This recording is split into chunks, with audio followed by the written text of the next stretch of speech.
Hey guys, welcome back to my channel. Today we are going to be going over our week 2 budget for February 2019. In front of me I have my Erin Condren 8.5 by 11 Deluxe monthly planner, and I'm just in the notes section back here. This is where I like to do our weekly budget. So here's, January. And let's see, let's go ahead and get started. So I've explained this probably a dozen times, but my husband and I personally like to budget on a weekly basis because we're paid on a weekly basis. My husband and I have opposing pay schedules. So I'm paid one Friday, he's paid the next Friday. So that's kind of how it worked out. And I'm just pulling these little circles, by the way, from the Always a Reason and Season to Celebrate Monthly Collection Edition 3. This is a sticker book by Erin Condren. Everything you see here today is linked in the description box down below, as well as a $10 off coupon for Erin Condren. So definitely check all of that out if you're interested in picking anything up. I'm just gonna move this over ever so slightly because it's a little too far over. Okay, so let's see here. I'm gonna zoom you guys in a bit. So our week 2 budget is going to definitely be an exciting one. You guys will see why in just a moment. So this is February 8th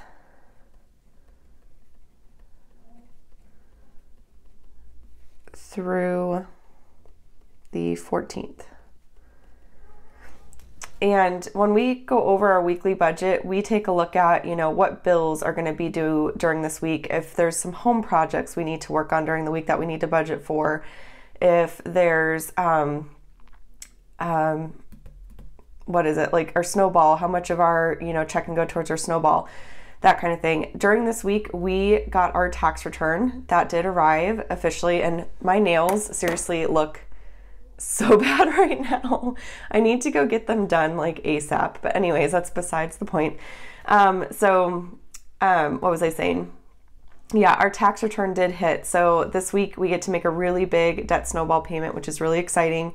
There was a whole big tax reform recently, and normally we don't get a return, but with the tax reform we did end up getting a return, which was pretty exciting. But I do want to kind of finagle our withholdings. The goal is always to not pay too much to the government and not to pay too little.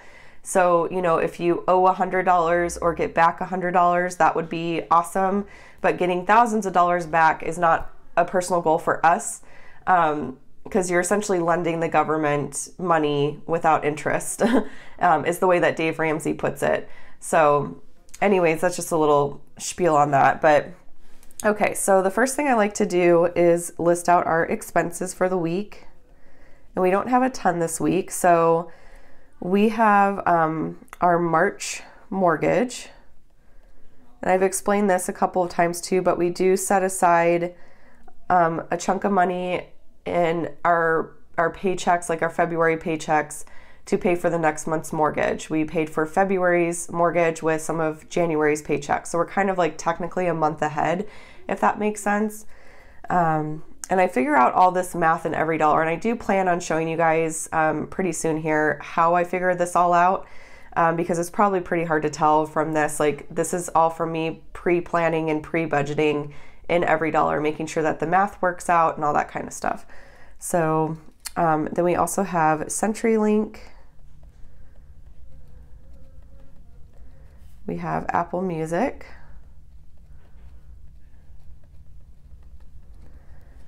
We are gonna do, we're gonna organize my daughter's toys. So I wanted to do a little budget for that because we're gonna need to get some bins and things like that. And then we've got our debt snowball. And we have unbudgeted. Okay, and then I'll put total down here. And then I like to just create a little table. So I've got my column for my expenses, of course, and then I do a little check mark to mark when things are paid or when they've you know, been completed, that sort of thing. I do the due date of when, if there's a bill, when the bill is due. I do a budgeted amount for each item, each expense, and I do an actual and an over and under. Over and under. Okay. Now I'm just gonna underline this right here. I feel like I'm really shaky this morning. I don't know why. I got a lot of sleep last night and I feel like that's why. I just was super exhausted. Okay. There we go. So there's our little table. And now as far as the due dates are concerned, the March mortgage is of course due on March 1st. CenturyLink is due on the 13th. Technically it's not till the 16th, but I swear it always comes out on the 13th. So that's what I've started putting the due date as. Apple Music, I believe, is due on the 15th or the 14th. When is that due? Let me see if I can find it on Apple Music. 14th, yeah. Okay, it's due on the 14th. Toy organization doesn't have a due date. Debt Snowball, we're gonna pay, well, we already paid it on the 8th, which was yesterday. I'm filming this Saturday morning. I typically don't like to film the day of my video, but it's been kind of a crazy week. So, and then we don't have a due date for unbudgeted. Now, as far as our budgeted amounts for our expenses, for our mortgage, we're going to put $590.84 towards it. For CenturyLink, that's going to be $65. Apple Music is $5.43. We're going to budget $100 for our toy organization, which is going to be, like I said, some bins and things. So the problem we're running into a little bit with toys is that we have so many of them. And my daughter, we have this rack with like little bins that sit on top of it and they're open, which it's super cute looking, but the problem with it is that, you know, everything's just a free-for-all. Like she can just grab stuff out of the bins and put them all on the floor, and like it ends up being just a huge sea of toys in our like little playroom area. So one thing that we're trying to teach her is, you know, when you're done playing with something, you put it away. And I feel like that will be easier with bins that have lids and clothes and everything, because what we're planning on doing is putting the bins into the linen closet. So we're going to kind of be in control of what she's playing with at what time and stuff like that. So I'm going to get little labels and maybe like little cute stickers, and have like a bin for cars, a bin for, you know, magnet tiles, a bin for dolls, and like that kind of stuff. And she can play with, you know, she can play with like 2 bins at a time or whatever. We're not going to be super strict on that, but the thing will be, you know, once you're done with it, if you want to play with a different bin, put the toys in that bin and put it away in the linen closet, and then you can take out another bin, if that makes sense. So I feel like that will kind of help make things like not as crazy. So anyways, that's our that's our plan with that. So okay, and then sorry, my voice is just like so off in the mornings. My allergies are still insane, so they're driving me crazy, but what's new, right? Okay, so our debt snowball, we're going to be putting $2,923.89 to debt this week, which is insane. It's very exciting. I've already made the payments, and I keep like watching the student loan site like a hawk to see like when they go through and everything. So yeah, very exciting for that. And then nothing is budgeted for unbudgeted, obviously. So our total spending for this week is going to be $3,685.16. And that is seriously how easy it is. So again, you know, we choose to budget weekly because we're paid weekly. This would also work for a bi-weekly budget.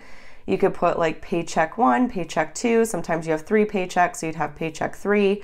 And you can do the same thing, like what bills are going to be due during that time. If you take out cash envelopes bi-weekly, you can put a line item in here for your cash and just different things like that. So this table really works for anything. And I do budget, for those of you that might be new and haven't seen my videos before, I do budget on a monthly basis right here, which my monthly budget is admittedly kind of messed up right now because of all the changes we've made. But I break everything down, like, you know, an estimate of what everything will be. And then I can look at the overall picture that way, but that I can like really break it up week to week. And I can see like, okay, this week we did really good with our spending. This week we didn't, you know, what did we have going on? So I really like kind of zooming in, if you will, on the monthly budget and breaking it up by the weeks to see like what really is going on with our spending and stuff like that. It just kind of coincides with the weekly like check-in, which that's over here as well, the weekly check-in page. And this is where we check in with a lot of our like variable expenses. So you guys saw that video. Well, if you haven't seen it, I posted it yesterday. So definitely check it out if you're interested to see how we do that. But our variable expenses, this is where like we kind of track that. So I can transfer the numbers over to our monthly budget over here. So anyways, guys, if you have any questions, comments at all, please leave those down below and I will follow up with you as quickly as I can. If you have not already subscribed, definitely do that and join us here on this little debt-free journey. It's pretty fun. I love following debt-free, like baby step 2 people on YouTube. I just find it to be very encouraging, and the debt-free community in general is just so supportive, so awesome. I mean, it's super inspiring. You hear about everyone's stories. I've followed people like Debt Kickin' Mom. I know her and her family, they just recently got out of debt. What is it? The Frugal Freaks is another one I like watching. Like, there's just so many channels out there that are so great that I love watching, that continue to inspire me and keep me going and things like that. So I'm really happy to be a part of this community. If you enjoyed this video, give it a thumbs up, and then I will chat with you all later. Bye.